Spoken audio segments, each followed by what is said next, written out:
I'm also a mother, youth advocate, and I'm going to go ahead and pass it off to Oni. Thank you. Thanks. Greetings. My name is Anya Sanu. I am an organizer with the Southwest chapter of the All African People's Revolutionary Party. And the All African People's Revolutionary Party is a member organization of the Albuquerque Anti-War Coalition. The Albuquerque Anti-War Coalition is a coalition that I believe is like 3 years old now, made up of organizations doing social justice work here in Tiwa territory, including Pueblo Action Alliance, like my comrade Reyes just shared, including the AAPRP, including showing up for racial justice, Albuquerque, including the Red Ink Collective. So we're a number of social justice organizations doing work here in Tiwa territory who came together to spread the word about anti-imperialism to our people, to African people, indigenous people, Chicano people, poor working class European people, because we understood that oftentimes the way these conversations about imperialism happen, they're not super accessible to our people. And so we were like, how can we explain this like life and death subject in a way that our folks can understand? And that's like what we've committed our work to doing. This particular meeting is organized in solidarity with a global movement calling for the end of the US economic blockade in Cuba. The US has blockaded Cuba for over 50 years. It is a genocidal blockade that cuts off Cuba's access to trade, cuts off Cuba's access to be able to import things like medicine and food, and which causes vast suffering for the Cuban people. And so a movement started in Havana of car caravans calling for the end of the US blockade in Cuba. It spread from Havana to cities all over the United States, including here in New Mexico. We've had car caravans in Albuquerque organized by this coalition. We started doing these events virtually because it's wintertime, it's cold out there, but also so we can meet, so we can get this message to more people. So these events happen all over the world on the last Sunday of every single month. And again, the demand is an end to the US blockade on Cuba. And what we've been doing with our virtual events is having some conversations, some 101 level conversations about what the blockade is, how it works, and what it looks like. So for this meeting today, what we're planning to do is a series of interactive activities. First, our comrades Keegan and Nick are gonna host a quiz show of which you are the contestants. You'll be playing an interactive quiz show where you will learn all about sanctions, what they are, how they work, why they're an act of war, why you must move against them. Then after that quiz show, which hopefully you win, I'm rooting for you, we're gonna screen a brief documentary created by a collective known as Belly of the Beast, which is a number of anti-imperialist activists and Cuban Americans who come together to make short documentaries showing the truth about Cuba. So we have one episode of Belly of the Beast. It's about 20 minutes long. And then after we screen that, we're gonna come together and have a group discussion about what we just learned from the quiz and from the documentary. So hopefully that sounds good to folks. We are very, very excited to do this with y'all. We had said we wanted to do introductions if we have a small group, and we kind of do have a small group. So how do folks feel about maybe going around and introducing ourselves one by one out loud or in the chat? Does that sound good? I can model it. So I'm Onya Sanu. I use she, they pronouns. I'm with the All African People's Revolutionary Party and the All African Women's Revolutionary Union. And I'm here because I'm part of the Albuquerque Anti-War Coalition. I want to talk to folks about Cuba. And I will pass it to Keegan for an intro. Thanks, Sonia Sonwu. My name is Keegan. I use he and they pronouns. I do work with Albuquerque Anti-War Coalition, with a local group called Red Ant Collective, and with a geographically disparate group of comrades called the People's Anti-Colonial Press, which I see two comrades here. It's nice to see y'all. Cool, and I'll pass it to Nick. Hey y'all, I'm Nick, and I organize with Albuquerque Showing Up for Racial Justice, and love working in this group. Yeah, I'm in Tiwa territory and originally from out of Utah, and I do a lot of my own work trying to build awareness and organizing around the settler colonial history of Mormonism, as that is my own people's history. And so, yeah, I try to engage as as Keegan said, geologically disparate groups who have been impacted by that and might still be carrying some of those ideologies. And I'll pass it over to Reyes. Thanks, y'all. I'm excited to be with you today. Hello, everybody. Again, my name is Reyes DeVore. I am, I've been working with families and communities, been with Pueblo Action Alliance since its very beginning, when we stood in solidarity with our Standing Rock relatives as they fought against the Dakota Access Pipeline. So as you can see, our work has been invested in anti-imperialism efforts since its very beginning. I'm really happy to be here too, because for Indigenous peoples, a lot of our people don't often realize what imperialism has done to our own people, and how the idea of the military-industrial complex has made them think otherwise. And so I am here to continue to learn and grow with all of you, and just to, share and uplift that Indigenous matriarch perspective here. So I will pass it on to Tamra.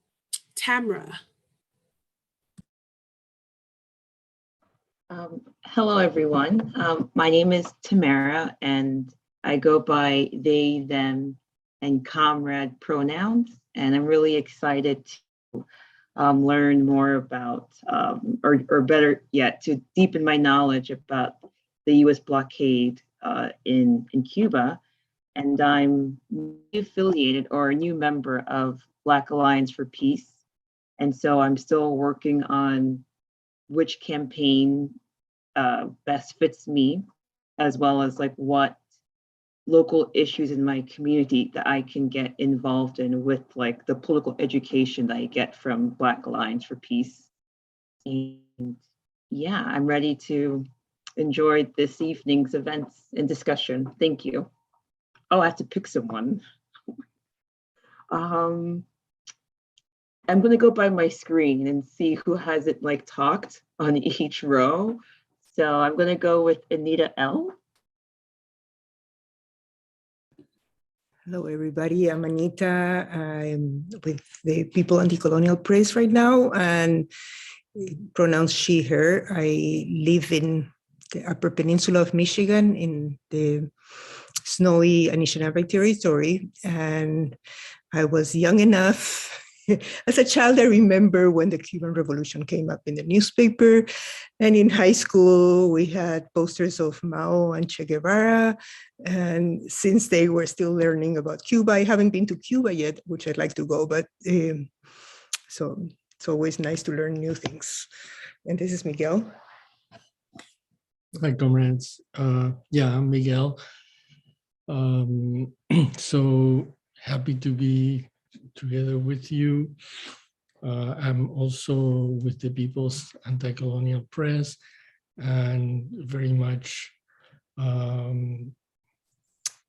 eager to join or to contribute to the fight against the US imperialist blockade against Cuba, and for the eventual elimination of US imperialism from the world. And I'll pass it on to Sylvia. Hello, my name is Sylvia. I am new to attending these presentations, and I'm excited to learn more about the content. And I have a private personal presenter that I'm very interested in listening, who is my son. And I'm excited that and very proud of the work that he does. He's very passionate and compassionate. So I have learned a lot from him, and I continue to do so. And that's a big reason of why I'm here today, also just to learn about, just the negative, everything that's horrible about sanctions to other countries, and particularly with this particular topic of Cuba. Thank you. Let's see, I will choose Arthur. Good afternoon, everyone. Arthur Bell. I'm with Strong Black Fathers New Mexico. I'm just on here to try to make some new connections, and see where I can help. Thanks, Arthur. Do you want to pass it to someone to do an intro?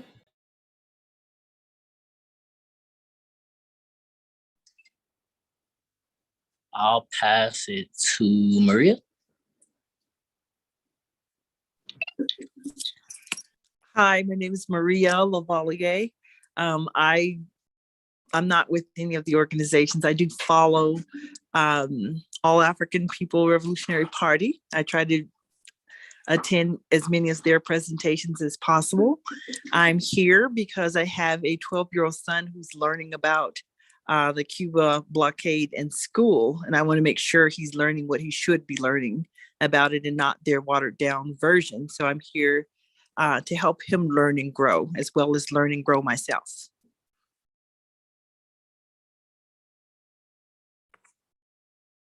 And I'll pass it to Jay if he hasn't spoke already.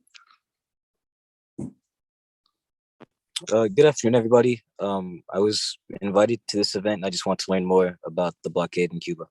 Thank you. Would you like to pass it to someone else to do an intro, Jay? I'll pass it to Anita L. Thanks, Anita. How about Marion? Salifu? Marion? Hey everybody, I'm Salifu. I am a member of the All African People's Revolutionary Party, the Black Alliance for Peace, and the Low Country Action Committee in South Carolina. Also co-edit a blog with Onye called Hood Communist, and I recently became a member of the media committee with the National Network on Cuba. And I am here because I recently traveled to Cuba with Pastors for Peace and IFCO in November, and I'm very grateful that people are continuing Cuba solidarity events in the States, and I want to support everyone I can. Pass it African, please. Sorry, and I'll pass it to Marion. Hello, my name is Marion. I am a member of the All African People's Revolutionary Party. I'm in Atlanta, and I came here tonight to learn more about Cuba and the things that are being inflicted on Cuba. And would you like I'm to sorry, pass I'd like to pass it to Obima. If I pronounced that wrong, I apologize. Hi, everyone. This is Obiama, or Obi. I'm with the All African People's Revolutionary Party, and I just joined BAP as well. And I'm here to just learn more about the blockade and what we can do to help.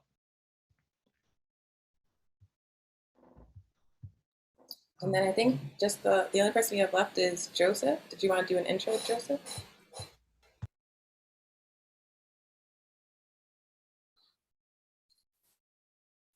Joseph said in the chat they just came to listen.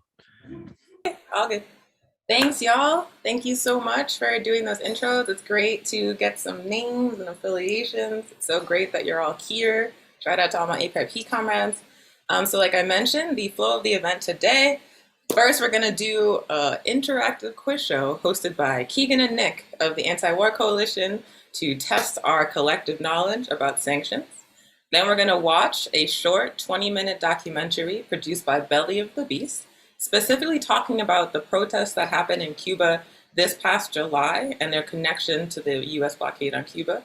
Then after the documentary is finished, we'll come back and have a group discussion together about what we've learned today. So without further ado, I'm gonna pass it to Keegan and Nick for the quiz show.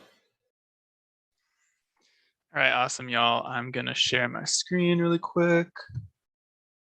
Let's see. Can everybody see a thing that says take the quiz and a photo of all the countries that are, well, not a photo, but an image of all the countries that are currently under sanctions by the US? Yes. Awesome. Cool. So I'm just going to explain how it's going to work really quickly. Nick and I are going to pass back and forth reading the questions and the answers. It's going to be, they're all going to be multiple choice. I'll just give a hint that maybe one of these questions has more than one answer.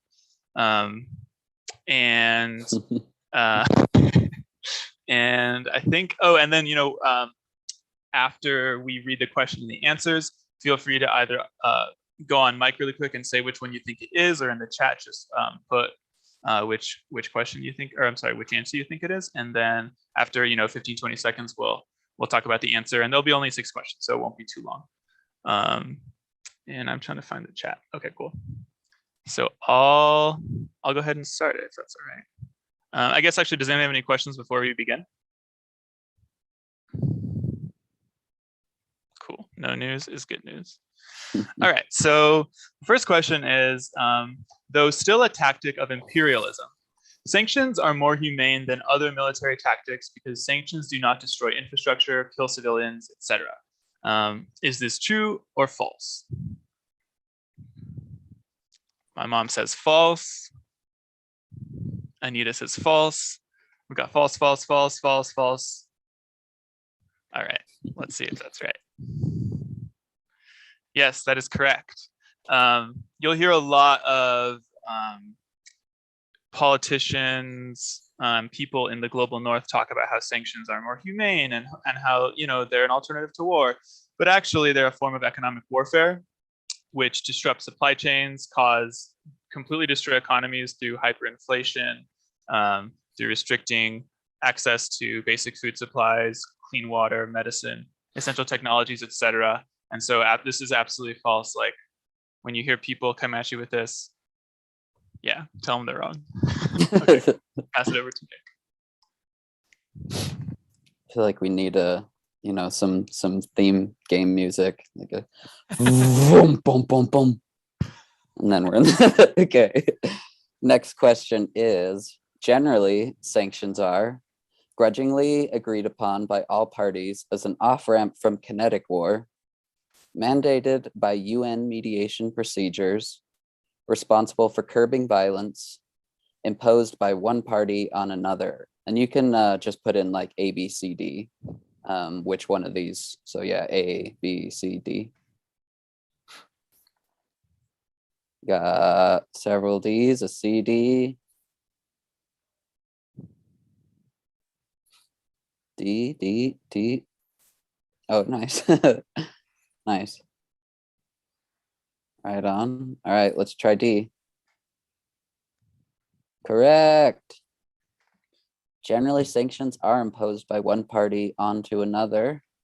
US sanctions are unilaterally imposed coercive measures which are often aligned with regime change goals.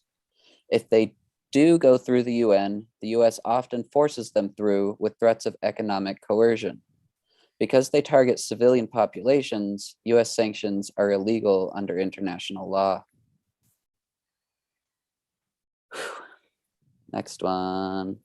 Yeah, and just to speak to what you just mentioned, Tamara, there are times when the UN is involved, and often those times the UN has power to do that in the UN Security, the Security Council, in which the US has like a pretty ridiculous amount of control. So even if sanctions, I think there are, I can't remember specifically, but yeah, there are a number of sanctions that are technically applied through the UN, but that are essentially like forced through by the US. Okay, cool. So this is a question about sanctions that the US had in Iraq throughout the 1990s. So to what level was child mortality increased by US sanctions in Iraq throughout the 1990s? 1 in 100, 1 in 10, 1 in 1,000, or 1 in 10,000? And yeah, I could do A, B, C, or D.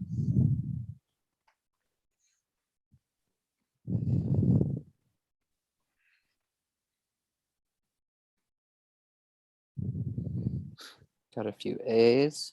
Some A's. Anyone else want to hedge a? A, C, B. B. Okay, cool. I think the most so far is A. Yeah. So we'll try that. The correct answer is B, 1 in 10. So, which is pretty calamitous, obviously. So US sanctions imposed in 1990 caused really extreme malnutrition throughout the country. And and food shortages across Iraq. And you saw the daily calories per person drop from a little bit over 3,300 to just about 1,200 over just 1 year between 1990 and 1991. And as we'll see with lots and lots of sanctions, they target the most vulnerable among civilian populations, right? So this is young children, elderly people, other people vulnerable, LGBTQ populations, women, etc. And so in this case, when children had a really, really hard time. And there are some pretty, brutal estimates that about between 500,000 and up to 800,000 children were killed as a direct result of these sanctions. And just to speak to your point, this laid the groundwork for a ground invasion of Iraq in 2003, where Iraq had very little infrastructure to begin with. All right, pass it back to Nick. Thank you. All right, number 4, U.S. sanctions against Cuba. A, began under George H.W. Bush in the early 90s to compound the economic crisis following the fall of the USSR. B, have been officially condemned by the UN yearly for 30 years, with the US and Israel as the only countries voting against the resolution. C, began under Columbus when he landed on the island in 1492. Or D, were increased because of false attacks known as Havana syndrome.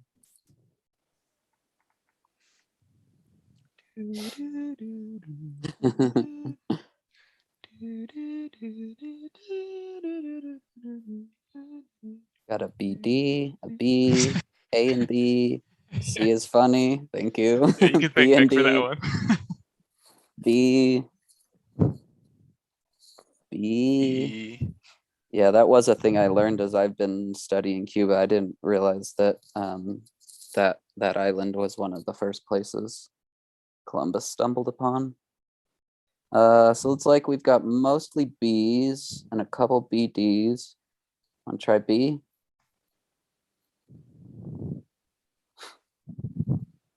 And yeah, the BDs had it. B and D, yeah. So it is both that they've been condemned every year since 1992. The UN General Assembly has called them or declared them in violation of the Charter of the United Nations and of international law. And then briefly under Obama, some parts of the sanctions were lifted.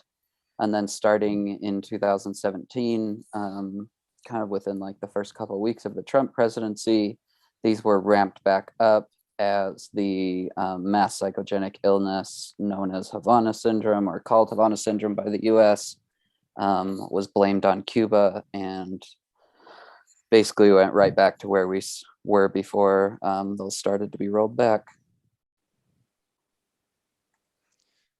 All right. Back to this image of all of these countries. I guess you could count. That's funny. But so as of 2020, how many sanctions was the US? I'm sorry, how many countries was the US sanctioning? 39, 21, 53, or 12? And as we ponder that, I'll just read what Unyasona wrote in the chat. The Trump administration applied an additional 200 new sanctions on Cuba since 2017, and the Biden administration has since applied 48 new forms in addition to keeping every one of the ones that the Trump administration applied. So got people voting for A. Yep, 3 for A.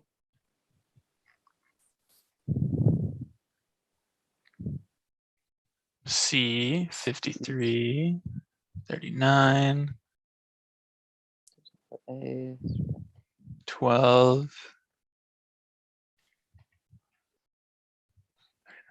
I think we got the most for, is that A? Is that right, Nick?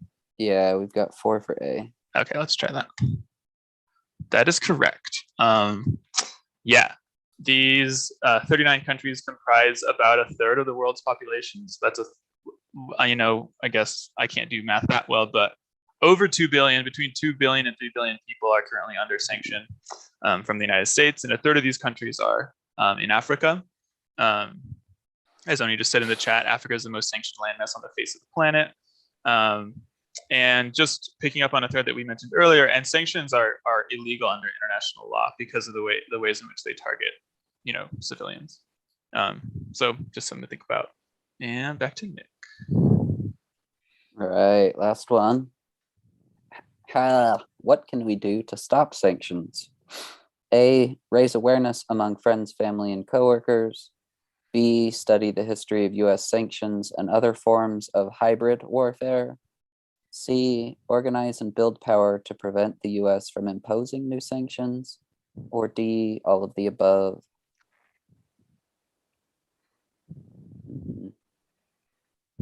Y'all are good at tests. It's like the D's have it. All right.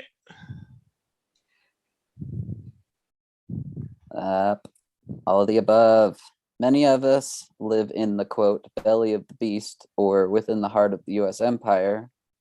Together, we can build power to challenge the genocidal actions of the US and stand in solidarity with people across the world whose lives are under attack by sanctions. And just to sort of like build off of what you were saying, Keegan, I just find it such, horrific irony that one of the reasons the US claims to impose sanctions is to counter what they see as human rights violations happening in those nations. And yet the way the sanction actually operates is a human rights violation. And so just, sort of that twisted, have their cake and eat it too logic of US imperialism. Yeah, absolutely. And we'll hear in the video coming up about some very particular ways in which US sanctions are impacting, just everyday people and again, particularly vulnerable people in Cuba. So thanks so much for participating in these quiz shows. We have like a lot of fun putting these together and we get good feedback from them. So hopefully it was fun. And I will pass it back to Oni. Thanks, y'all, and thank you for your participation in the quiz show. That was fun to watch. So now we are proceeding to the documentary screening. Once again, we're going to be showing episode 5 of the Belly of the Beast series, The War on Cuba, and it's specifically going to be discussing the protests that happened back in July 2021 in Cuba. We probably heard about on the news, and how the US blockade on Cuba helped create those protests. So without further ado, I'm gonna share my screen to show the video. If you have any issues seeing or hearing, please let us know in the chat and we will address. Otherwise, we will reconvene for a discussion when the documentary is over in around 20 minutes.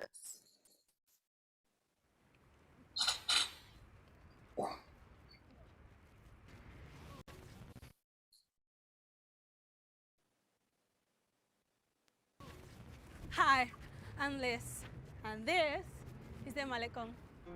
It's where people go on dates and hang out. It's also a place where we say goodbye. I've met up with many friends here over the years before they left Cuba. Some went to the United States. A veces no lo parece, pero Yuma está ahí mismo, 90 miles away. The US is seen by many as a land of hope and opportunity. But the United States is also the cause of many of our problems. It's a contradiction that's easy to forget about here in our day-to-day struggle to get by. And because there doesn't seem to be any way things can get better.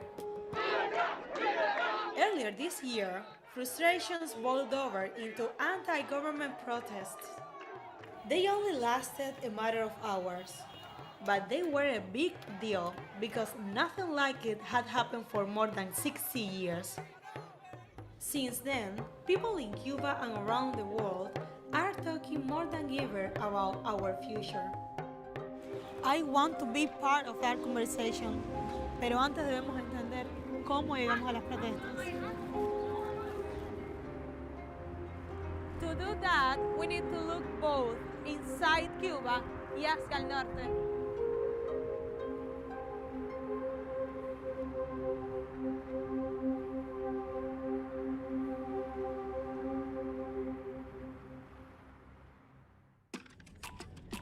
The July 11 protests didn't start in Havana. They began here in downtown San Antonio de los Baños, a small city not far from Cuba's capital.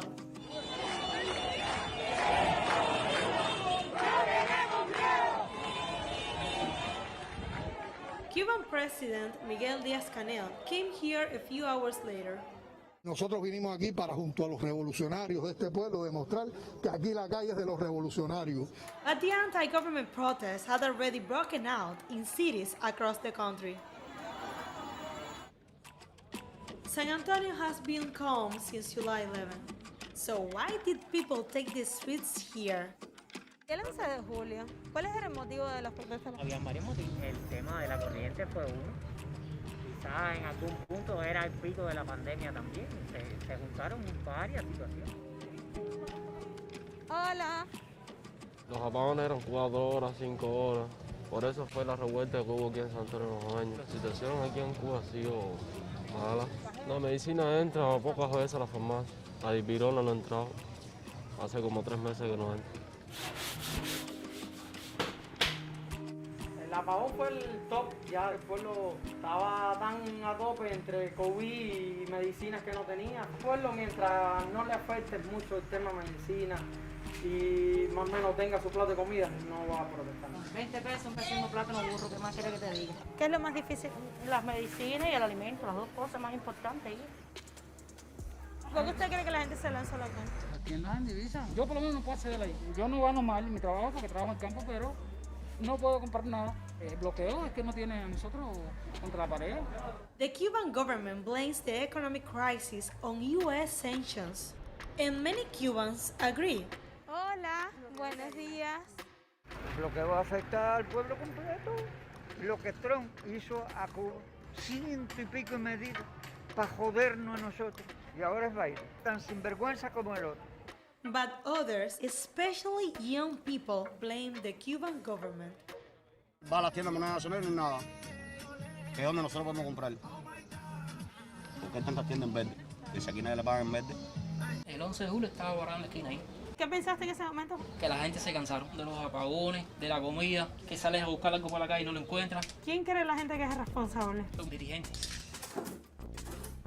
No todo el mundo va a hablar, no todo el mundo va a decir. Lo sé. Todavía hay gente preso del 11 de julio que no han salido. Entonces, imagínate.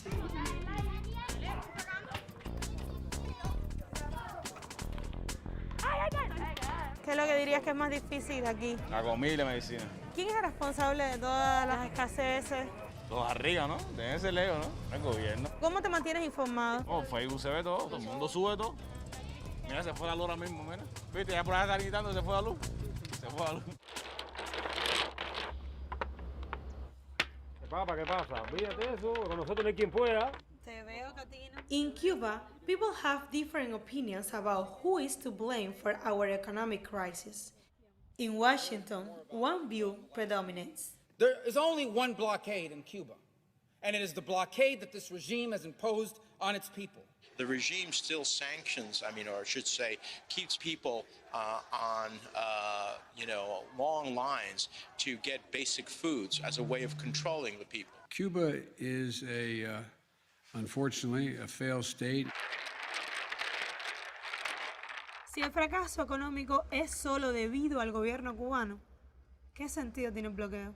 In April 1960, a State Department memo proposed that the United States should deny money and supplies to Cuba to bring about hunger, desperation, and overthrow of government.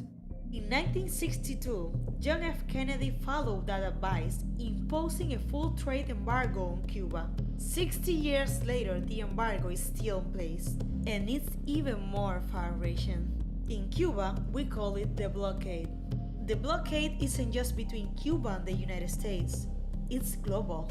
In 1992, the Torricelli Act blocked any ship that docks in Cuba from entering a U.S. port for 6 months, and it banned foreign subsidiaries of U.S. companies from trading with Cuba. Democratic Senator Robert Torricelli said the act was meant to wreak havoc on the island. 4 years later, Bill Clinton signed a law designed to stop foreign investment in Cuba called the Helms-Burton Act. Under Barack Obama, the US government began fining European banks billions of dollars for processing transactions involving Cuba and other countries. Donald Trump imposed an avalanche of sanctions, further isolating Cuba from the US and the rest of the world. If this wasn't enough, just before leaving office, Trump put Cuba on the state sponsors of terrorism list. They're not Trump's regulations anymore, they're Joe Biden's. Cuba is suffering stronger sanctions now than I think any other country, although it is of course no threat at all to the US. Why don't companies and banks outside the US want to do business with Cuba? The sanctions on Cuba, they act extraterritorially. The European banks that won't touch a transaction, even if legal. I've counseled these banks that they're afraid of being fined and punished by the United States. How interested would you be in a 100 euro fee for transmitting funds involving Cuba if somehow it violates U.S. sanctions and they come after you for millions and millions of dollars? The U.S. Treasury has reaped from European banks close to $12–15 billion. The risk is too great, the reward's too small. What's been the impact of the US government putting Cuba on the state sponsors of terrorism list? The banks and the companies that they were dealing with before would back off because they were advised by their compliance departments not to deal with Cuba. The compliance departments have been growing in the last few years because of anti-money laundering provisions, which have been getting stronger. And it was clearly a political decision to put Cuba on that list. And the effects have been devastating. COVID, combined with US sanctions, has been to create a crisis in the Cuban economy. Suddenly, you've got half as much foreign exchange coming into the country. Now, if you look at what the foreign exchange is used by, 50% is spent on food and fuel. The trouble is with Cuba is access to international finance was curtailed, severely curtailed during the same period. So the cushion that every other country in the world has in terms of borrowing money during crisis was not available to Cuba. It was completely unavoidable that there would be insecurity on food, that there would be power cuts, and that the medical services would be stretched. There was absolutely no miracle that could have been achieved that would have prevented those things from happening. When Cuba was put back on the list, all banks stopped handling any transactions involving Cuba. Cuba is not a supporter of international terrorism. Nobody seriously would argue they are. Cuba's on the terrorist list now, not because of Donald Trump. It's on the terrorist list because Joe Biden hasn't taken them off the list. Cuba doesn't publish its own list of terrorists supporting governments. If it did, the US government would be on it.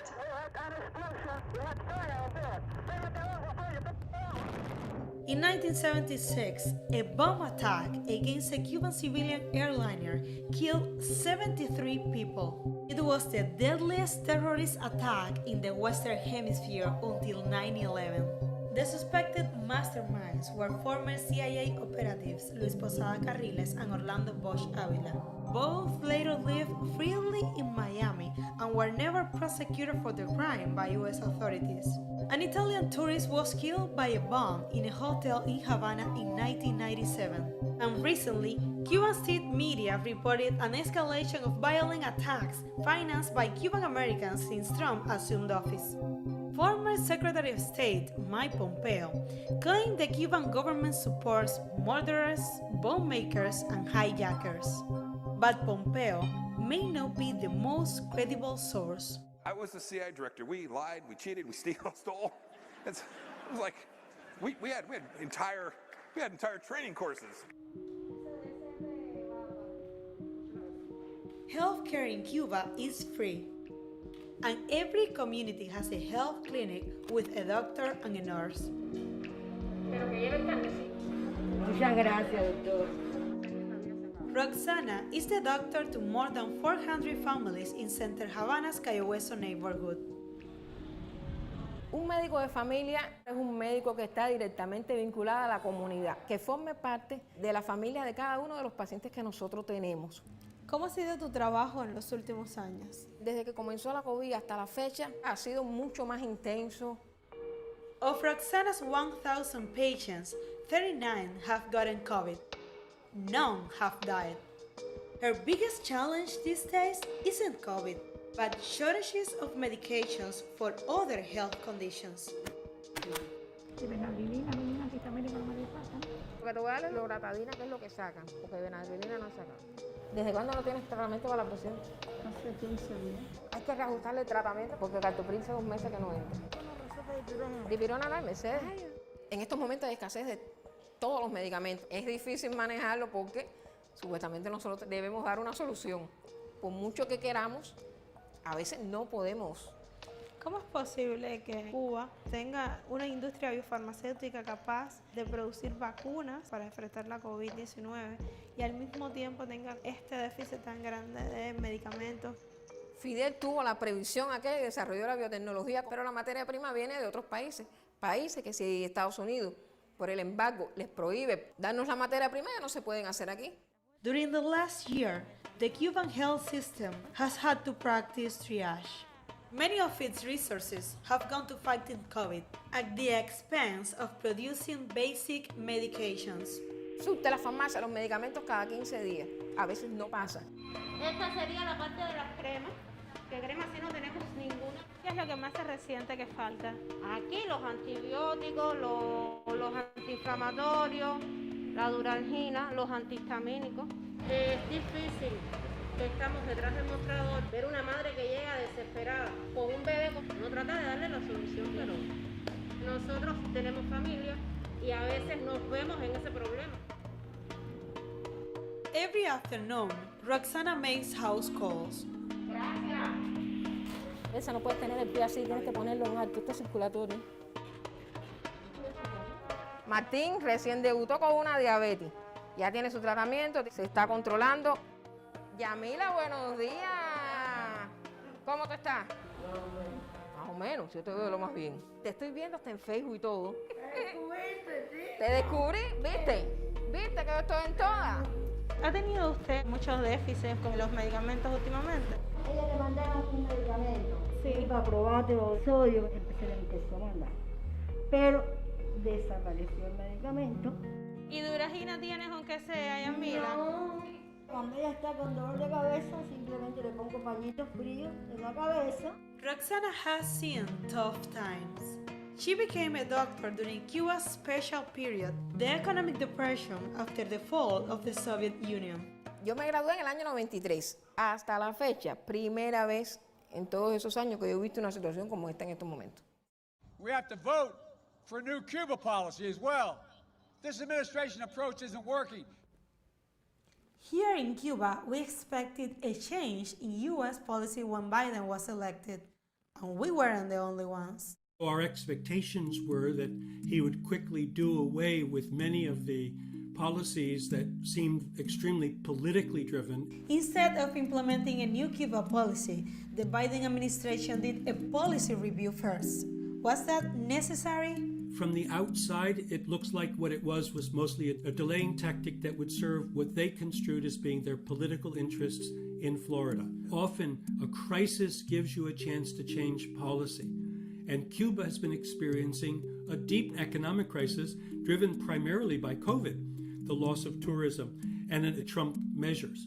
It would have been so easy on humanitarian grounds to argue, this is a crisis, let's help the Cuban people. And this administration completely missed the opportunity. So there were some things that would have been very easy: to restore remittances, one memorandum; to reverse the Trump policy of putting Cuba on the terrorist list, one memorandum; to reopen the embassy, but they didn't do it. And they've escalated what they call democracy promotion programs, which are really regime change programs, to put pressure on the government. What we see here is a distancing from Barack Obama, even though Joe Biden was vice president at the time. It's almost as if they were trying to be more Trump than Trump on the Cuba issue. So why is Biden trying to be more Trump than Trump? They thought that buying time was going to get them political credibility in the Miami community, which I think it's foolish. It's doomed to fail. But if you go and you're trying to chase after the old right-wing leadership of the Miami community, and which the Republicans already own, you're not going to get anywhere. The Biden administration, they are now stuck in a trap. The 11 July protests in Cuba, which have been spun almost universally here in the United States as evidence of increasing prospects of regime collapse in Havana, have further strengthened those who've argued that now is not the time to do a new policy. This year, the economic situation got so bad, you could feel the anger and tension in the street. Cuba was a tinderbox. It would only take a spark to start a fire. Throughout 2020, Cuba had one of the world's lowest COVID rates. Mass graves were built across the Americas, but Cuba had only 146 deaths by the end of the year. Cases were so low in Cuba, we sent thousands of doctors to dozens of countries. But in early 2021, our COVID rate started increasing. Then, in June, as the Delta variant hit Cuba, cases suddenly skyrocketed. The first epicenter of this outbreak was Matanzas province, east of Havana. Hospitals were overflowing, and the death rate soared. As the pandemic overtook Matanzas, the hashtags SOS Matanzas and SOS Cuba went viral on Twitter. The tweets were about Cuba, but they caught fire outside the island. Not all the concern was genuine. Fake accounts and bots were pumping out thousands of tweets a day. Suddenly, celebrities jumped on the bandwagon. Some blamed the Cuban government. Most just tweeted SOS Cuba. But what did SOS Cuba mean? In Miami, it meant more than just helping people on the island. Necesitamos una intervención humanitaria ya para el pueblo de Cuba. Una intervención humanitaria. Humanitarian interventions are basically military interventions, supposedly to stop human rights abuses, but often used to justify war. All this had nothing to do with Cuba's COVID crisis. It's a double standard. There were no SOS hashtags for Brazil, India, Italy, and nobody called for a humanitarian intervention of the United States, even though it has had 3 times more COVID deaths per capita than Cuba. After SOS Cuba blew up around the world, it caught fire inside Cuba, at first online, and then on the streets. In Cuba, we have a joke. Nuestro deporte nacional no es la pelota, sino la lucha. We've lived under the US blockade for as long as I've been alive, and a lot longer than that. We have struggled and have found ways to survive, but this past year, they pushed us to the brink. Para luego pretender que nos estaban ayudando.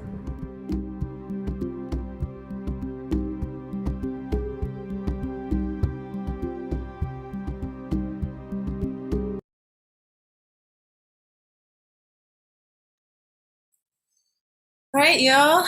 Thank you so much for your attention. The chat was like bumping for that whole documentary, which was great. So again, that was episode 5 of the War on Cuba series produced by Belly of the Beast, which is a Cuba Solidarity media collective made up of Cuban Americans and social justice activists in the Snakes. So now what we'd love to do is just like talk about what we just learned from the quiz and from this documentary. We do have some questions prepared that Reyes and I are going to ask y'all. But before we get into the prepared questions, I want to know if anyone had any thoughts about the video or about the quiz or anything you've learned today. And you can put your thoughts in the chat, or you can put your, or you just come off mute and say it out loud.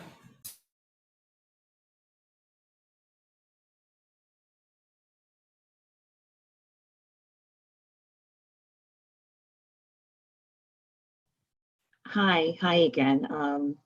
I have a question that emerged for me when they were talking about the, I'm gonna get this, it's the July 11th, right? Protest. It's just like the person who was going around asking questions, like it's clear that people felt, that they're already dealing with economic pressures because of the blockade, right? But then the effects of like medication and like access to electricity kind of heightened that, and made me wonder if like the protest against the government was not so much to be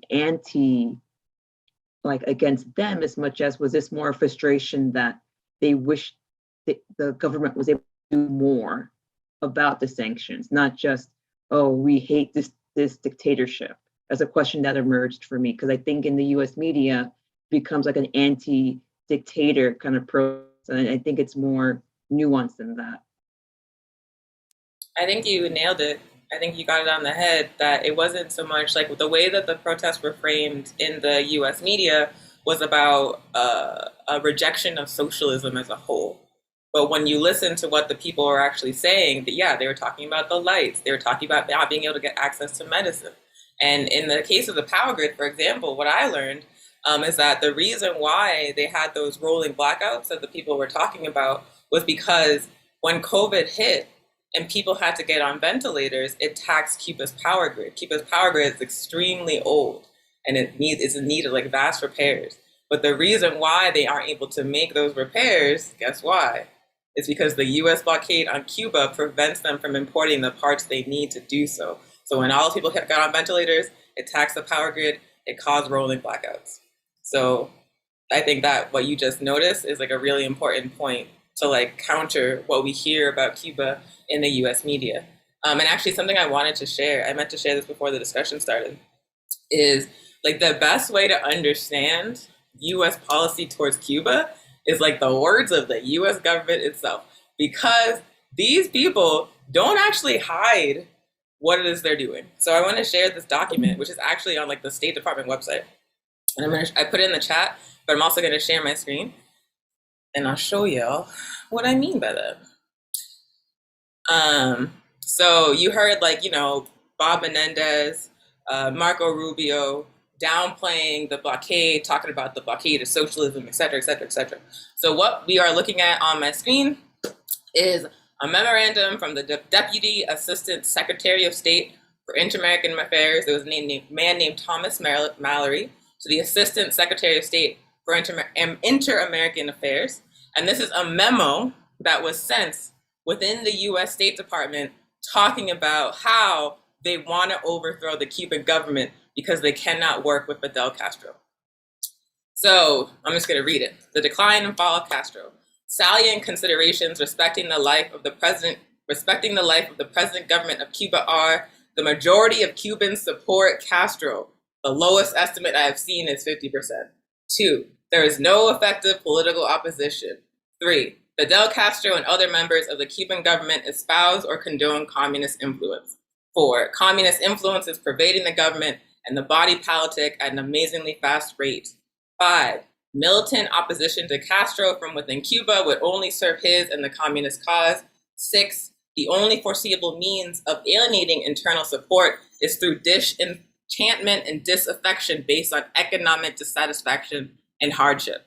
The memo goes on to say, if the above are accepted and cannot be successfully countered, it follows that every possible means should be undertaken to promptly weaken the economic life of Cuba. If such a policy is adopted, it should be the result of a positive decision which would call forth a line of action which, while as adroit and inconspicuous as possible, makes the greatest inroads in denying money and supplies to Cuba, to decrease monetary and real wages, to bring about hunger, desperation, and overthrow of government. This is, again, it's the State Department website, state.gov. It is a memo that was actually sent by members of the State Department where they were debating what US policy towards Cuba would be once they realized that Castro was going to be anti-imperialist and a communist. In the memo, they are openly saying Castro and communism has too much support. What we need to do is bring about hunger, desperation to cause the overthrow of the government. So the US doesn't ever try to hide what it's doing. They always will put it down on wax, always. The problem is that documents like these, primary documents like laying out the motive, why it's happening, people don't know exist. But yeah, there's never been any question what the intent of the blockade was. It has always been about making the Cuban people suffer so much. The people, not the communists, not the government, just regular people suffer so much that they overthrow their government.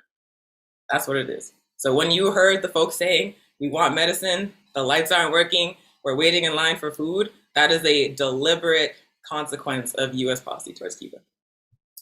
So thank you for that. Any other comments or questions before we get into the prepared questions?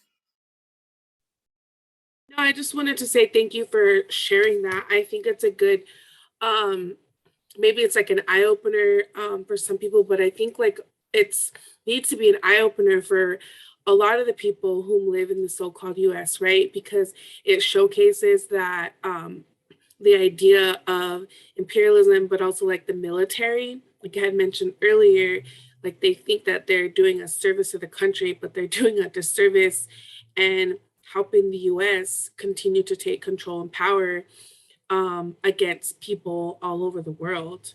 So I just want to say thank you for sharing that. But I did see someone's hand raised before you had shown that document, and I'm not sure who it was. It was me. Yes. I just wanted to like plus one Big Till's question about like how the reactions on July 11th could have been a conflation of like a lot of different things. When I went to Cuba in November, I had a conversation with one of the CDRs who are like the committees for the defense of the revolution. They're like very involved in like the day-to-day activities of people in their neighborhoods and their communities. And one of the things that she was telling me was that a lot of people in Cuba understand that everybody who went into the street on July 11th is not just some like crazy traitor like to the revolution or people who hate Cuba. But she was like, imagine if it was like 100 degrees outside and you had like a crazy headache and you had to like, you know, limited access to food the way that you typically do, rolling blackouts for electricity, like you'd be a little delirious too. Like you would do really weird things because of that too. And that was very sort of eye-opening for me.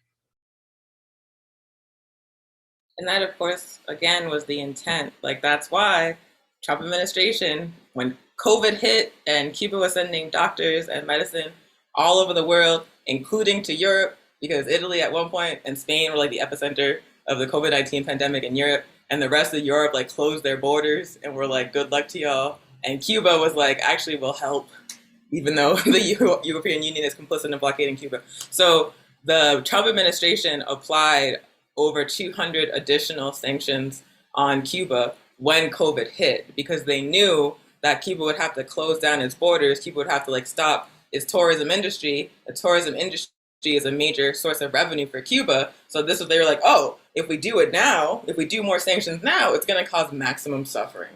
They called it a campaign of maximum pressure. That was the intent. What happened in July is what they were trying to do. Any other questions or comments before we get into the prepared questions?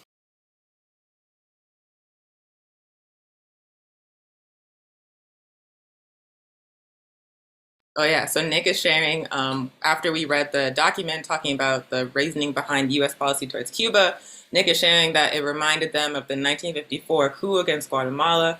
And this is a quote: the 1954 coup had significant political fallout both inside and outside Guatemala.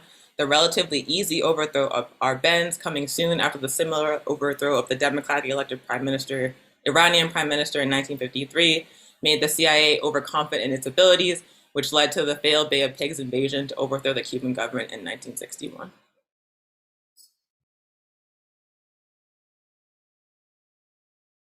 When folks make those connections. So let's get into the prepared questions. I can ask the first one, then I'll toss it to Reyes for the second one.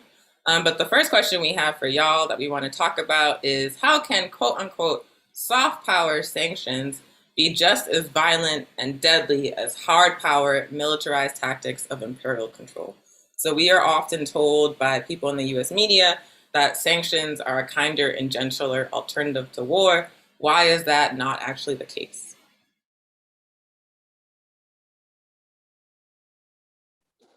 Yeah, Marianne. Well, we saw an example of that in the film, which Sally Fu pointed out, when they were unable to find medication for patients who had diabetes, high blood pressure, and like Sally Fu said, was imagine waking up with a headache and you can't find any pain pill anywhere around.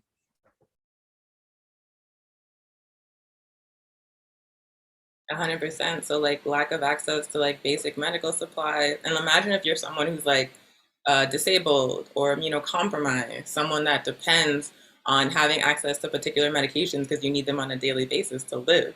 Like if a blockade or economic sanctions restricts your access to those medications, that's going to have a serious impact on your day-to-day life. It might actually be like life risking. So that's a very, very good point. Do other folks have thoughts on this question of how sanctions are just as violent and deadly as military invasions? I see Tamara's hand up.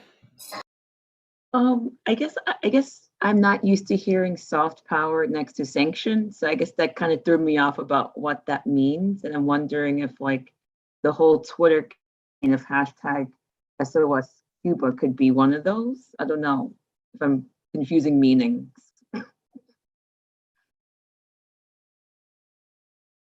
So soft power to me, so hard power obviously is like boots on the ground, military invasion, drone warfare. Soft power is a term of the empire, but it basically means, oh, we're going to use quote unquote diplomacy. We're going to use economic pressure in the form of sanctions. We're going to use political pressure in bodies like the UN. And it's the way that the US ruling class frames those tactics, which aren't outright military invasion, a way of making them seem more benign. So it's essentially like a propaganda term, but it does describe like a particular kind of like, instead of like sending like troops into your country, within your government, we're going to do it around the back way, if that makes sense. So maybe the Twitter campaign is not, right? A kind of soft power sanction. Just to clarify. I feel like it could be. It's not a form of sanctions, but it is a form of like that like political intimidation, that narrative manipulation that characterizes soft power tactics. Because like what they pointed out in the video is that a lot of the Twitter accounts that were tweeting SOS Cuba were bots. Someone had to set up those bots, get them to do that. Who was it? Maybe it was CIA, maybe it was like freelance people. But if it was coming from a state power, then that I think is an example of soft power tactics. Okay, thank you. And then we do have some answers in the chat. Sally Fu says, sanctions are designed to impact the most marginalized in a society. Erica says, soft power sanctions have historically led to color revolutions. Sally Fu and Erica, I'm going to ask you to expand, but let me just read the rest of these comments. Obioma says, poverty is violence, and imposing poverty-generating sanctions is imposing violence on people. They are intended to hurt and kill people and destroy infrastructure the same as a bomb exploding. And then Sylvia adds, sanctions cripple the economy. So thank you all for these comments. They're great. And then Sally Fu, I was wondering if you could talk more about how sanctions are designed to impact the most marginalized in a society. Yes. So there's this like I guess like a common understanding or this narrative that's put out in the US that like sanctions are something that you can target toward individuals or like certain groups, right? So people are like, oh, they're just targeting like this government official, or they're targeting this like specific group of people. But that's not how sanctions work. What sanctions always end up doing is if there are people in your society who are already struggling, people who are already struggling to get access to food, people who are already struggling to get access to healthcare, to all these different kinds of things, all sanctions do is strangle those people even more than they have been strangled in that society in the first place. So the idea that you can target sanctions toward a particular government official or toward a particular group of people in a country is a myth. It's actually very like insidious that is how we talk about sanctions in the US, because that's not how sanctions work. Yeah, even if you in the part of the video where they talk about how the blockade works, they mention, like, for example, if a ship docks in Cuba for goods, that ship can't dock in the United States for like a long period of time. They talked about how Cuba's addition to the list of state sponsors of terrorism by the Trump administration made it so banks would not risk doing financial transactions with Cuba, whether it's like loans or converting money. So clearly, if you look at the impact of things like this, like ships not being able to dock or them not being able to get loans to buy food and medicine, like that's not going to affect just the government or just the party. It's clearly going to affect like the masses of people living in Cuba. And then Erica, I was wondering if you could say more about how soft power sanctions have historically led to color revolutions, and also what is a color revolution? So my understanding of color revolutions, just based on how I've observed them, is just protest movements that attempt or successfully change governments. So I guess the USSR would be an example, like the end of the Soviet Union would be an example. I'm thinking about when in Haiti, with the student movement that assisted in ousting, oh my God, why can't his name come to my mind? Aristide. So things like that. And so in terms of Cuba, we see that as Salifu just mentioned, that because sanctions are not targeted and what they do to the masses of the people, specifically the most marginalized, that is going to cause people to sort of push back, want to protest. And where color revolutions come in, we know that those protest movements are assisted by other interests in other hands. For instance, the West would always be somewhere to be found with programs like NED or the USAID in these areas, in these nations where these things would erupt. So sanctions assist in viewing that government, the people viewing their own government as needing to be changed. And if we go back to that State Department memo talking about U.S. policy towards Cuba, remember they say it follows that every possible means should be undertaken promptly to weaken the economic life of Cuba. If such a policy is adopted, it should be the result of a positive action, which would call for the line of action, which, while as adroit and inconspicuous as possible, makes the greatest inroads in denying money and supplies to Cuba, to decrease monetary and real wages, to bring about hunger, desperation, and overthrow of government. So what Erica is saying about how these sanctions create mass suffering around the people, that create instability, that create conditions that the U.S. can exploit to create color revolutions to overthrow governments, like the paper trail is there. It's clear. I see Maria has a hand up. Would you like to share your thoughts? Hello, this is Makai, and I just wanted to say that, like, basically my understanding of how sanctions work is that while a bomb, like a nuke, can kill you fast, a sanction can kill you slowly, and it'll be agonizing because of economic struggle.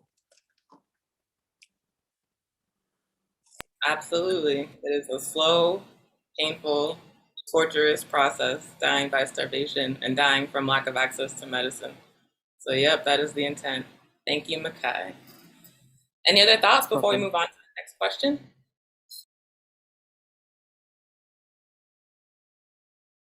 Sweet, I'll pass it to Reyes for the next question. Thank you, everybody, for engaging and answering that question. So this one is a little bit long, but comments will definitely drop it in the chat. It says, the U.S. says that it employs sanctions to discourage the proliferation of weapons of mass destruction, bolster human rights, end terrorism, thwart drug trafficking, discourage armed aggression, promote market access, protect the government, and replace governments. Since the U.S. is known for stomping on human rights, proliferating weapons of mass destruction, committing acts of terrorism, and armed discretion, and is the most environmentally destruction on Earth, why does the US punish other countries for doing the same things the US does? So again, that question is a loaded question. We acknowledge that, but think about the main question right at the end. So why does the US punish other countries for doing the same things it does, same things that the US does? So terrorism, attack on human rights, destruction of the earth, on like environmental racism. So why is the US punishing other countries for doing the same thing that the US does? I have lots of responses to that, but we're here to engage in collective conversations with you all. So sweet, Erica, go for it. Similar to what we were speaking about with sanctions, what the U.S. does with human rights is the same sort of thing. I mean, we could obviously say that the U.S. is hypocrites, but I think that the deeper root is the intention to spread and to expand U.S. hegemony. And they can't do that if they were honest about the progresses and the successes of socialist states or multipolar unity in all these countries that they are aggressors towards. And the more that these countries turn away from the West and start to unite with one another, the less control that any of these U.S. as an empire specifically, but any of these Western nations have. So then, of course, they would charge them with authoritarianism and with human rights violations, regardless if it's true or not. And the U.S. has such a well-oiled propaganda machine between the media and the rest of the arms of the state that it has gotten away with all of these things, essentially, that human rights is in the U.S. is a facade. Thank you, Erica.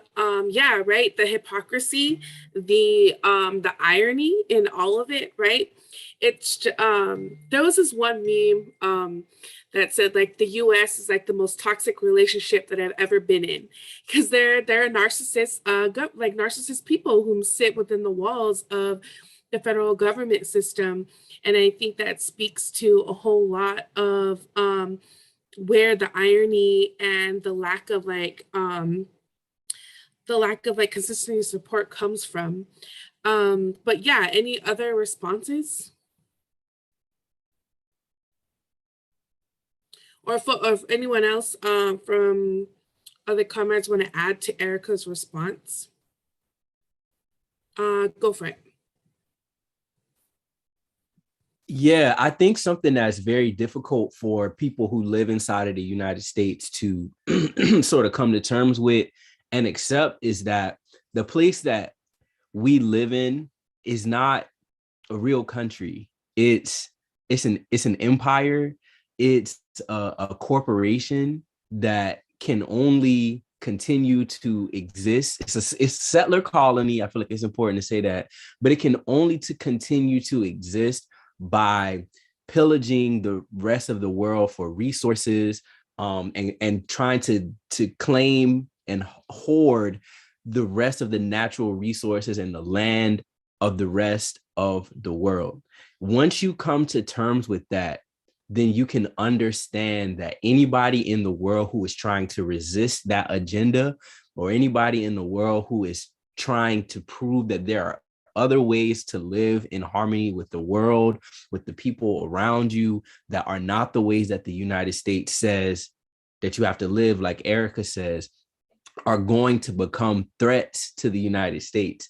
Because if the United States would just leave Cuba alone, if the United States had left Cuba alone for these last 60 or so years, we have no idea how to even to begin all the possibilities that could exist on that island, all the possibilities that could exist within the Caribbean and across Latin America. But the United States has to commit itself to holding Cuba back. I'm sorry, I don't want to say too much. I just get very upset thinking about the blockade. It's just, Yeah, no, your frustration and your responses are all very valid. It is, as an Indigenous person, I was telling these guys my immediate response is, well, because the US is stupid.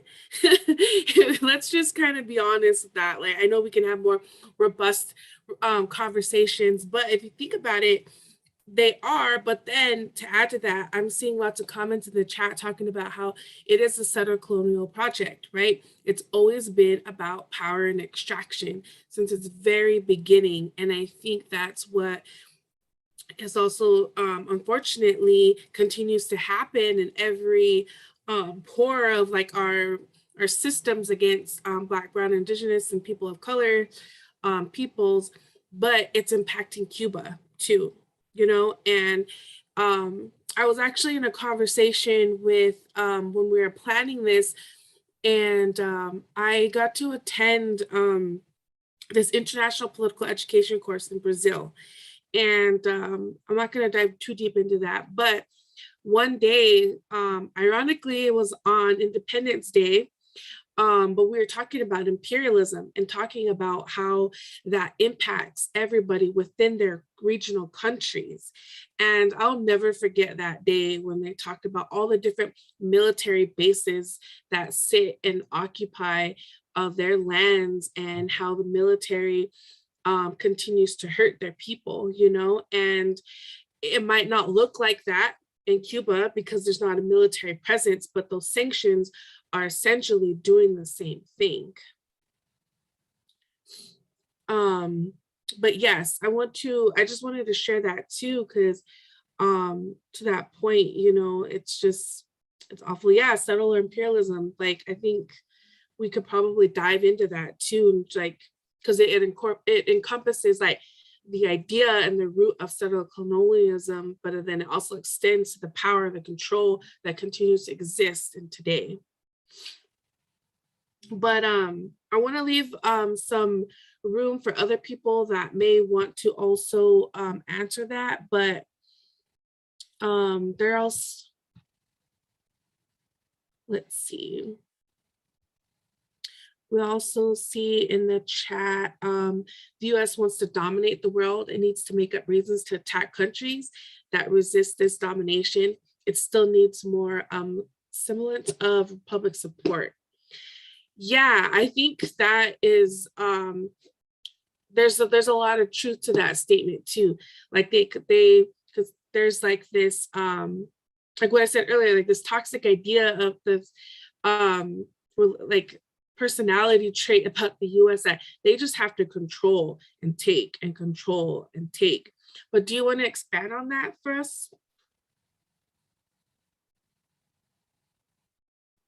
Yeah, I guess I was just thinking about Michael Prenti gave like a speech about how the US does all this, puts out all this propaganda, even though they try to get us to believe that the government doesn't care what we think. But then it puts out all this propaganda 24/7 in every sort of media to get us to agree with the way they think. And I think it's part of what you're saying, the control part of the control is having us believe that, or part of it, the control is thinking that we're not in control. Yeah. I think that's a really good perspective to bring into play, you know, to kind of think about it a little bit differently. Like, it is about control within the propaganda pieces of it, because they try to tell us not to, like, I don't know, sorry, lots of thoughts are going through my head right now, but thank you for sharing. We do have one more question, and so please continue to drop your thoughts in the chat as well, but I'm going to go ahead and pass it back to Oni. Yeah, I just put in the chat regarding the last point that Reyes and Obioma were talking about, that like they want us to believe that we're powerless, especially when it comes to like US imperialist actions abroad. They want us to believe there's something we can do, but they wouldn't go so hard to lie to us if we actually had no power. They wouldn't go so hard to make us believe their narrative if there was actually nothing we could do about it. So definitely something to consider, because oftentimes when you get into like anti-war organizing, anti-imperialist organizing, a common pushback that you get is there's nothing we can do. We don't have a say. They'll do it with or without us. But why even bother with the propaganda if that's the case? Why do they actually need our buy-in? So last question we have for y'all, and this is actually coming directly from the thought of Miss Eric Keynes from Hood Communists. So what we want to talk about is how can we relate economic sanctions on places like Cuba to cuts to the safety net that we are experiencing domestically.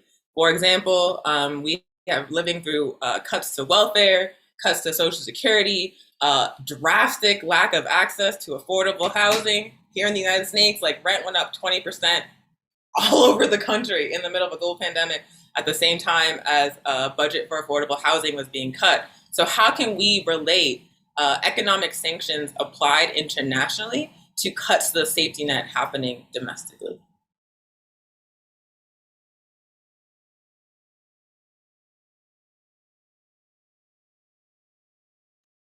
In the chat, Nick is also adding that education has been cut, books are getting banned, it's like rough out here.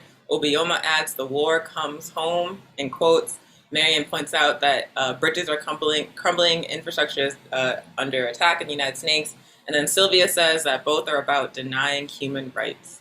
Any other thoughts on this question? How can we understand economic sanctions applied internationally as related to cuts to the safety net here domestically?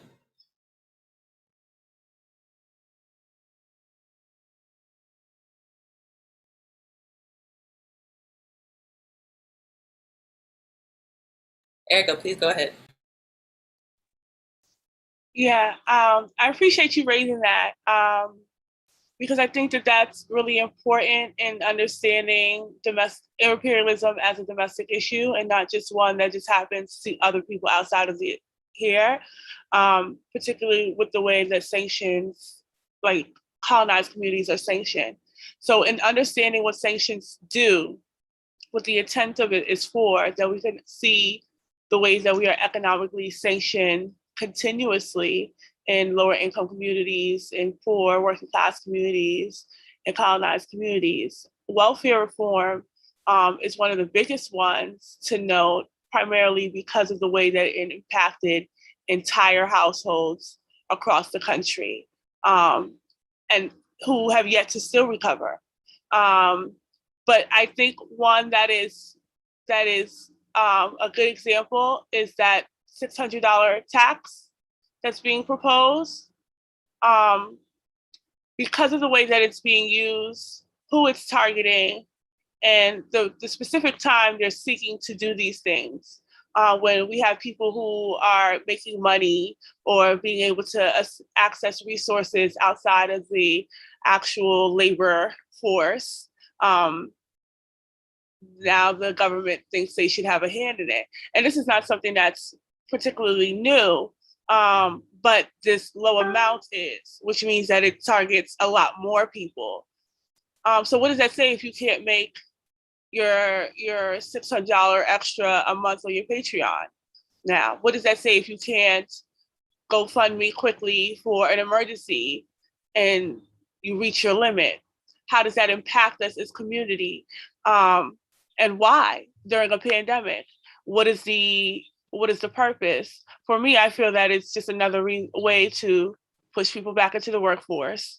But I think that's something that we should be keeping a keen eye on, because sanctions or economic strongholding has been something that we have witnessed and felt in working class communities for a long time. But I don't think we've ever defined it or called it as such. And I think it's very important to understand that it works the exact same way that we are seeing sanctions work. So where they cannot get us with police, they're getting us with welfare reform. Can I just add something real quick to what Erica just said? Because Erica is referring to the Biden-Harris policy that says that any income that people receive over $600 or more is taxed now. And that also applies to somebody just sending you $600 on Cash App, for example. And so what that is, I look at as a sanction directly at African and indigenous people in the US, because we are historically the most underbanked populations in the US. So a lot of people use Cash App like a bank. You know what I mean? You can't get access to a bank account. So Cash App is how you give and receive money. And so for the Biden-Harris administration to implement this policy that says, well, even on your Cash App, we're coming to take tax money from you, tax money that we already have seen during this pandemic. We understand our taxes don't come back to us in any form. They just get used to manufacture weapons and support war abroad. It's a direct attack on our community. So I think about that when it's specifically as a direct sanction on African and indigenous communities in the US. Appreciate, if I may real quick, I appreciate that you're uplifting that, because I think that's a good example that we could provide to community members on how to understand what sanctions are, but then also just to understand like how, again, the federal government is always just going to continue to take and take from us instead of actually giving us like what we need. I think we should kind of bookmark that as we continue to think about other ways that we want to educate our people, especially that because there are a lot of Black and Indigenous people and other people of color that use other money apps. I know this is going to happen across Venmo and PayPal. Like I myself, I'm an artist, and I use PayPal and Venmo, you know, and now we have to tell people to use certain emojis or different ways so that way it's not tracked. But I mean, that's like a direct attack on our income for our people and our livelihood when you think about it, because that's how people have had to sustain themselves during the pandemic. People were making lots of different really amazing pieces of artwork in various forms to supplement themselves from being let go of their jobs and so forth. And speaking of Venmo, we do like weekly Pan-African news, AAPRP Southwest chapter. We did one specifically talking about the US blockade on Cuba. A person who watched the episode wanted to donate to support us because they were like, I learned a lot. They said in the note for the Venmo payment, thank you for the education on Cuba. And the payment was frozen. We were not allowed to accept it. And the reason for that is because of the US economic blockade on Cuba. Cubans living in the United States are not allowed to use Venmo, PayPal, Cash App to send money to their relatives on the island. They actually can't even use Western Union anymore. And if you attempt to use those services and they in any way suspect that you're trying to send money to Cuba, they will hold the payment. So not only are people whose livelihoods depend on like precisely what Ray has just laid out, facing taxes for these Venmo payments, they are also making it so Cuban Americans living in the United States who want to support their families because their families are suffering under the blockade also cannot send money to their loved ones. Also, I wanted to elevate a comment Obioma made in the chat. When marginalized groups were seeing some gains of struggles from the 50s to the 70s, economic support was further removed from struggling communities. The goal of both, meaning the US blockade on Cuba and attacks on the safety net, is to attack self-determination. And that's such an important point. Like when we talk about measures like welfare reform in the 90s, like think about when welfare reform happened under Clinton, it was the same time period where we previously discussed in the quiz where US sanctions on Iraq led to an increase of child poverty. 1 in 10 children in Iraq facing lack of access to food on a regular basis. At the same time, that same period in the United States, welfare reform was a wave of genocide across African and indigenous communities. All of a sudden, families could not feed themselves. There was a drastic increase in child poverty. Why was it that they pursued this policy that directly impacted African and indigenous and colonized peoples? Why was it that they applied these sanctions to Iraq that had this impact on children? What we're trying to get y'all to see is that it's happening for related reasons to related populations. There's colonized peoples all over the world that are facing the impact of economic sanctions, whether they come in the guise of welfare reform or whether they come in the guise of UN sanctions. Any other thoughts on this question? Nick is adding Reagan and the war on drugs, which meant Cold War policies. Absolutely, absolutely. The Clintons are not seeing heaven. I agree. I agree. Any other thoughts on this question? I just wanted to kind of something that it was becoming very clear in my brain is the way in which different folks have talked about how this is an attack on self-determination, and then just thinking about the way that, like, what if Cuba wasn't sanctioned by the United States for 60 years? Like, what would Cuba look like in the same way? Like, what are communities within the United States, the Empire of the United States, look like if there wasn't this constant? I mean, it's the same. The document that you read, Oni, that's like to cause desperation, to cause yeah. But like to cause desperation, to cause I mean, absolute ruining social fabric in the same way that sanctions abroad do,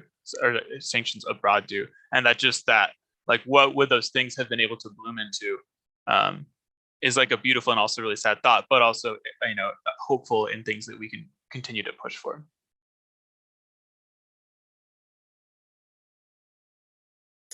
So that was the last prepared question we have. We just want to open it up for any comments or questions that y'all have. Anything at all that you want to talk about with us.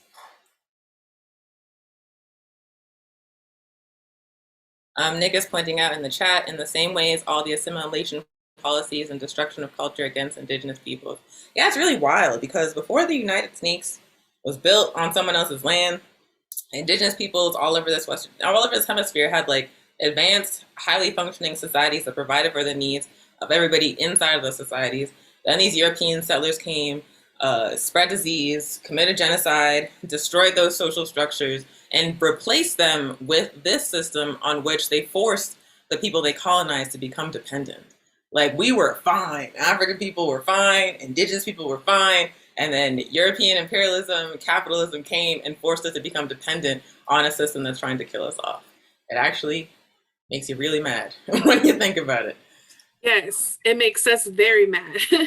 I think that's also why traditional ecological knowledge is not honored when we talk about solutions for the climate crisis that we're in. You know, my little cousin, he wrote this one sign, and I was like, yes, for this action. It said that colonialism created capitalism, and capitalism created the climate crisis we're in. And within all of that statement, imperialism fits all within that message, right? And so I just kind of want to bring up what Keegan was saying too, like, well, what can it look like, right?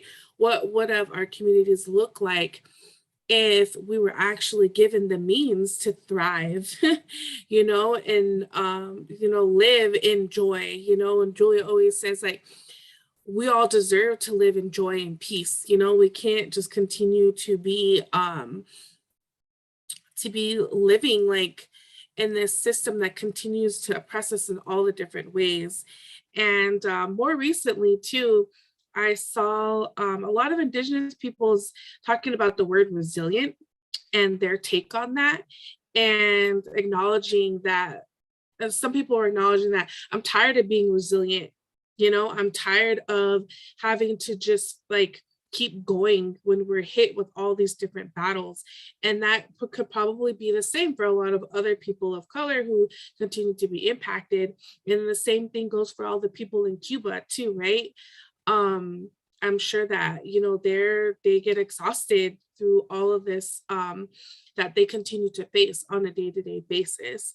And one thing I, you know, want to share real quick too is that throughout this pandemic, I think that a lot of people have really, it's like, I feel like there's a little bit of a shift in the narrative for the people who are beginning to realize like that the federal government doesn't care about us because of COVID and their lack of response. And therefore, you know, with that, a lot of people were doing mutual aid efforts, you know, and PAA participated in a lot of that. And we were helping our people in our communities get masked up, because we, at that time, that's like the immediate thing that we could do. But we had also started helping unsheltered relatives, and we kind of felt that that was just kind of putting like a Band-Aid on like the larger systemic issue. So we started to think about, well, Julia helped us to launch our community defense campaign for us to continue to educate our people, and kind of like answering what Keegan was saying, is that we need to continue to create the solutions that are going to meet the needs for our people, because obviously it's not going to come from anyone else but the people. You know, that's what the Black Panther Party did back in the day, right? That's what a lot of other social movements have done in the past. And I think we need to think again about how we can think about that ancestral resistance within our people, but then how can we bridge that and continue to work for our people today?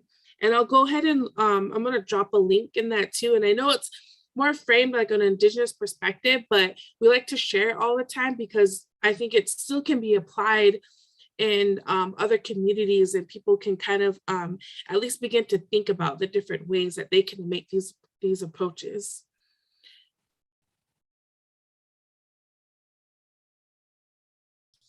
I don't have a question per se, but I did have something that I wanted to say, is that I really thank you guys for putting on this event and continuing to be persistent with your efforts to create solidarity around the blockade, because I think that we pointed out a lot of different things.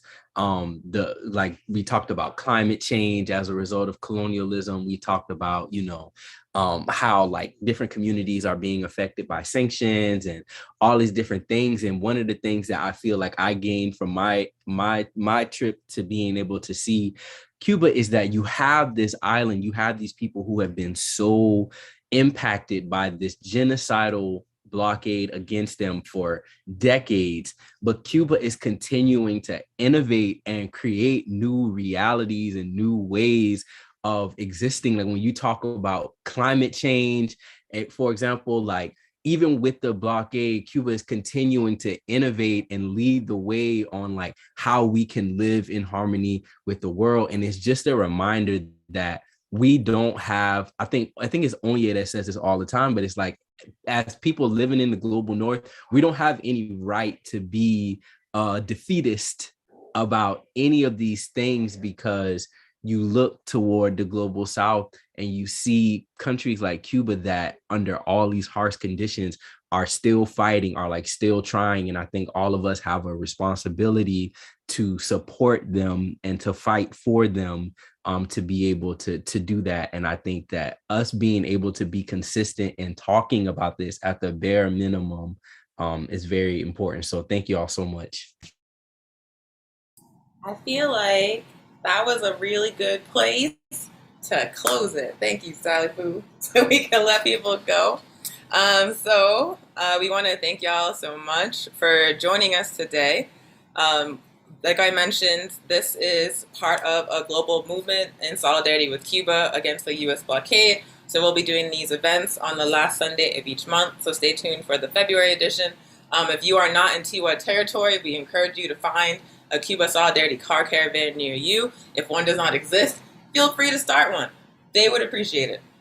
Also, this event was organized by the Albuquerque Anti-War Coalition alongside the New Mexico Organizing Committee of the Venceremos Brigade. The Venceremos Brigade is a Cuba Solidarity delegation, one of the oldest in existence in the United States. It has taken U.S. citizens to see the truth about Cuba on solidarity delegations for over 50 years. The next solidarity delegation to Cuba, organized by the Venceremos Brigade, is happening in December of 2022. If you want to come to Cuba with the Venceremos Brigade, please join us at an open house event Wednesday, February 16th at 6:30 p.m. Mountain Time. It'll be about 2 hours long. You'll get to learn all about the Venceremos Brigade and about what it's going to take to travel to Cuba. I also have the flyer up on the screen. We are hoping to bring a large delegation from New Mexico to Cuba, including many of the folks on this call. But no matter where you are in the United States, we want you to come to Cuba with the VB. So please join us for this open house Wednesday, February 16th at 6:30 p.m. Mountain Time. Also, international travel is expensive, y'all. And the people that need to see Cuba the most are the people who are most often denied access to international travel. People like African people, indigenous people, Chicano people, poor and working class European people. This is who needs to see the Cuban Revolution, because we are currently waging struggles that can learn a lot from Cuba. So if you are interested in helping to get the people who need to see Cuba most to Cuba, please donate to support the work of the Venceremos Brigade. We will be distributing travel grants to comrades so they can afford the trip. The more that we get in donations, the bigger those grants will be and the more people will get them. So I just dropped the link in the chat where you can donate online to the VB. And again, that money will go directly to helping to send people to Cuba. So again, we want to thank y'all so much for joining us today. It has been a wonderful afternoon with y'all, talking about Cuba and learning about sanctions. We hope you have a great rest of your Sunday. Thank you so much for joining us.